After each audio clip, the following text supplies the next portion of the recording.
Pengertian pasar persaingan sempurna. Pasar persaingan sempurna merupakan jenis pasar di mana tidak ada pelaku ekonomi yang mempunyai kekuatan pasar atau market power terhadap harga suatu produk yang homogen.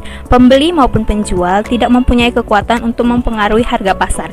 Mereka hanya bertindak sebagai pengambil harga atau price taker dan bukan sebagai pembuat harga atau price maker. Contoh barang yang dijual dalam pasar ini adalah beras, gandum, buah-buahan, dan lain sebagainya.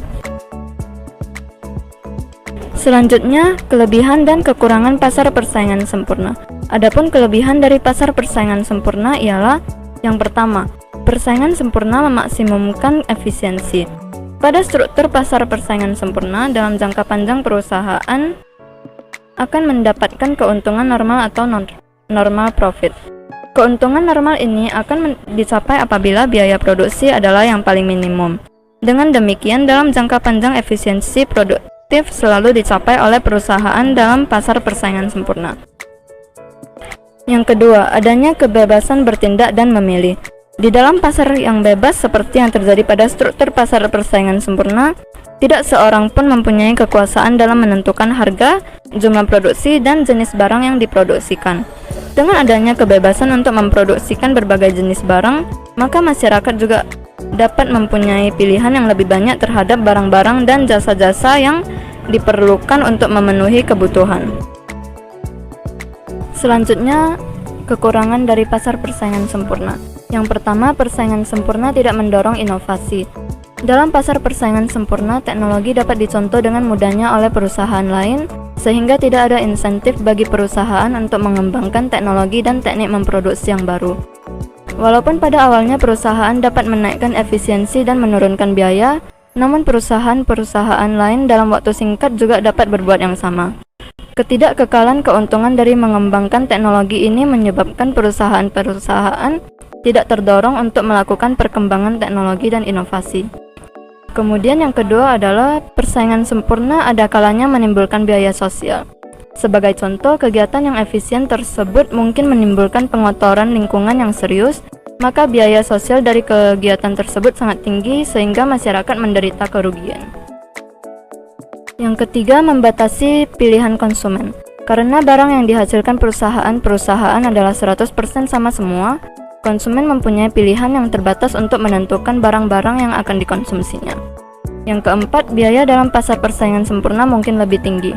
Dikatakan biaya produksi yang dalam pasar persaingan sempurna adalah paling minimum, namun bisa saja perusahaan-perusahaan di struktur pasar lainnya dapat mengurangi biaya produksi sebagai akibat menikmati skala ekonomi, perkembangan teknologi, dan inovasi. Yang kelima, distribusi pendapatan tidak selalu rata. Distribusi pendapatan menentukan bagaimana bentuk dari penggunaan sumber-sumber daya yang efisien. Jika distribusi pendapatan tidak merata, maka penggunaan sumber-sumber daya atau yang dialokasikan secara efisien dapat saja lebih banyak digunakan untuk kepentingan golongan kaya. Ciri-ciri pasar persaingan sempurna. 1. Semua perusahaan memproduksi barang yang homogen. Barang yang diperjualbelikan bersifat homogen, artinya barang yang dihasilkan sangat sama. Tidak terdapat perbedaan yang nyata di antara barang yang dihasilkan suatu perusahaan dengan produksi perusahaan yang lainnya. 2. Terdapat banyak penjual dan pembeli di pasar. Jumlah penjual dalam pasar persaingan sempurna sangat banyak. Jumlah barang yang dijual sedikit dibandingkan dengan jumlah barang secara keseluruhan. Penambahan dan pengurangan barang dagangan tidak akan mempengaruhi harga. Penjual harus mengikuti harga pasar. Penjual hanya menentukan kuantitas barang yang akan dijual. Ketiga, produsen dan konsumen memiliki pengetahuan sempurna tentang pasar. Bagi pembeli, informasi yang diperlukan diantaranya tingkat harga yang berlaku dan perubahan-perubahannya, kuantitas dan kualitas barang, serta di mana bisa memperoleh barang yang dibutuhkan. Sedangkan bagi produsen atau penjual, kelengkapan informasi mencakup perubahan harga, penemuan sumber bahan mentah, tingkat upah, dan teknologi produksi. Keempat, atau yang terakhir, perusahaan adalah pengambil harga atau price taker. Pengambilan harga atau price taker adalah suatu perusahaan yang di dalam pasar tidak dapat menentukan atau mengubah harga pasar. Harga barang di pasar ditentukan oleh interaksi antara keseluruhan produsen dan keseluruhan pembeli. Selanjutnya, biaya produksi. Dalam menganalisis usaha perusahaan untuk memaksimumkan keuntungan, terdapat dua hal yang harus diperhatikan, yaitu biaya produksi yang dikeluarkan perusahaan atau total cost, dan hasil penjualan dari barang yang dihasilkan perusahaan itu atau total revenue. Sifat biaya produksi yang dikeluarkan oleh perusahaan dalam struktur pasar manapun ia digolongkan baik dalam pasar persaingan sempurna, monopoli, oligopoli, atau persaingan monopolistis adalah sama. Sedangkan sifat permintaan dan hasil penjualan akan berbeda-beda pada pasar persaingan sempurna dengan struktur pasar lainnya. Perbedaan ini disebabkan karena bentuk permintaan yang dihadapi berbeda-beda. Pada tabel di samping menjelaskan hubungan antar biaya pada kegiatan perusahaan di pasar persaingan sempurna. Kolom 1 menggambarkan berbagai jumlah produksi yang dapat dicapai. Kolom 2 menggambarkan biaya tetap total, yaitu biaya yang dikeluarkan untuk membeli input tetap yang digunakan dalam proses produksi. Kolom 3 menggambarkan biaya tetap, biaya berubah total, yaitu semua biaya yang dibelanjakan untuk membeli input berubah atau tenaga kerja. Dengan demikian, menjumlahkan biaya tetap total dengan biaya berubah total diperoleh biaya total, yaitu seperti ditunjukkan dalam kolom 4. Kolom 5 menggambarkan biaya marginal, yaitu tambahan biaya yang perlu dikeluarkan untuk menambah satu unit produksi. Kolom 6 menunjukkan biaya tetap rata-rata, yaitu biaya tetap dibagi dengan jumlah produksi. Kolom 7 menggambarkan biaya berubah rata-rata, yaitu biaya berubah total dibagi jumlah produksi. Biaya total ditunjukkan dalam kolom 8. Biaya ini menunjukkan biaya per unit untuk menghasilkan barang. Selanjutnya, permintaan dan penawaran pada pasar persaingan sempurna. Tingkat harga dalam pasar persaingan sempurna ditentukan oleh permintaan dan penawaran. Jumlah output perusahaan relatif sangat kecil dibanding output pasar, maka berapapun yang dijual perusahaan, harga relatif tidak berubah. Permintaan total perusahaan sama dengan jumlah output dikali harga jual. Karena ketidakmampuan penjual dan pembeli dalam mempengaruhi harga, maka harga secara otomatis telah ditentukan oleh pasar. Dengan demikian, penerimaan rata-rata dan penerimaan marginal adalah sama dengan harga. Dengan demikian, dapat digambarkan kurva permintaan dan penawaran sebagai berikut. Pada kurva industri, menunjukkan tingkat harga dalam pasar persaingan sempurna ditentukan oleh permintaan dan penawaran. Pada kurva perusahaan, menunjukkan jumlah output perusahaan relatif sangat kecil dibanding output pasar, maka berapapun yang dijual perusahaan, harga relatif tidak berubah. Karena perusahaan individual bertindak sebagai price takers, maka kurva permintaan yang dihadapi oleh perusahaan berupa garis horizontal sebesar P. Kurva permintaan D sama dengan kurva penerimaan rata-rata AR sama dengan kurva penerimaan marginal MR dan sama dengan harga P. Kurva penerimaan total berbentuk garis lurus karena dengan sudut kemiringan positif bergerak mulai dari titik 0,0. Maksimuman keuntungan pada pasar persaingan sempurna. Perusahaan akan bekerja dalam situasi jangka pendek dan jangka panjang, di mana keduanya memiliki model pemaksimuman keuntungan atau max profit yang berbeda-beda. Analisis jangka pendek atau short run adalah dianggap setiap produsen tidak bisa menambah kapasitas pabriknya dan tidak mungkin bagi produsen-produsen baru masuk ke dalam pasar. Sedangkan analisis jangka panjang atau long run adalah di mana dimungkinkan adanya baik perluasan kapasitas pabrik oleh perusahaan-perusahaan yang telah ada maupun pembangunan pabrik-pabrik baru oleh pengusaha-pengusaha baru yang masuk ke pasar. 2.4 Pemaksimuman keuntungan pada equilibrium.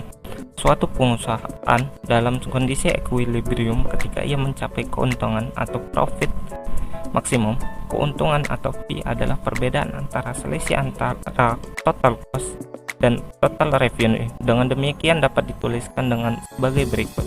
P sama dengan TR dikurang TC. Seperti telah dibahas pada bab sebelumnya, bahwa equilibrium perusahaan dalam asumsi pasar persaingan sempurna secara grafis dapat ditunjukkan melalui dua pendekatan, yaitu 1. Menggunakan kurva TR dan TC, 2. Menggunakan kurva MR dan MC. 1. Equilibrium perusahaan menggunakan kurva TR dan TC.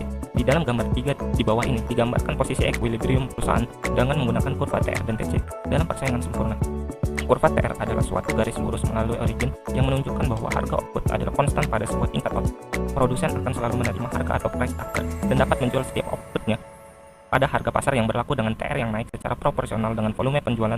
Slope kurva TR adalah marginal revenue atau MR. MR ini konstan dan sama dengan harga pasar atau P, karena semua unit output dijual pada harga yang sama. Dengan demikian, secara sistematis dapat dituliskan MR sama dengan AR sama dengan P sama dengan equilibrium. Perusahaan mencapai keuntungan maksimum pada penjualan output equilibrium di mana jarak vertikal antara kurva TR dan kurva TC paling lebar. 2. Equilibrium perusahaan menggunakan kurva MR dan MC. Maksimisasi keuntungan atau profit dapat dijelaskan juga menggunakan kriteria marginal revenue sama dengan marginal cost atau MR sama dengan MC. Karena MR untuk perusahaan pada pasar persaingan sempurna adalah P, maka output optimal dihasilkan jika P itu sama dengan MC. Seperti pada gambar di output optimal untuk pasar persaingan sempurna jangka pendek di bawah ini. Dari gambar di atas, Q merupakan output optimal yang bisa memaksimumkan keuntungan perusahaan tersebut. Daerah persegi panjang sebesar PE kurang ATC kali 0 merupakan total keuntungan perusahaan tersebut. Keputusan perusahaan jangka pendek dalam pasar persaingan sempurna, jika PE lebih besar dari AVC, maka perusahaan masih bisa melanjutkan usahanya. Meskipun perusahaan mengalami kerugian atau P lebih kecil dari ATC, tetapi kontribusi margin yang diperoleh adalah positif. Hal ini bisa membantu mengurangi biaya tetap. Sebaliknya, jika PE lebih kecil dari AVC, maka perusahaan sebaiknya ditutup, karena semakin banyak yang diproduksi, semakin rugi.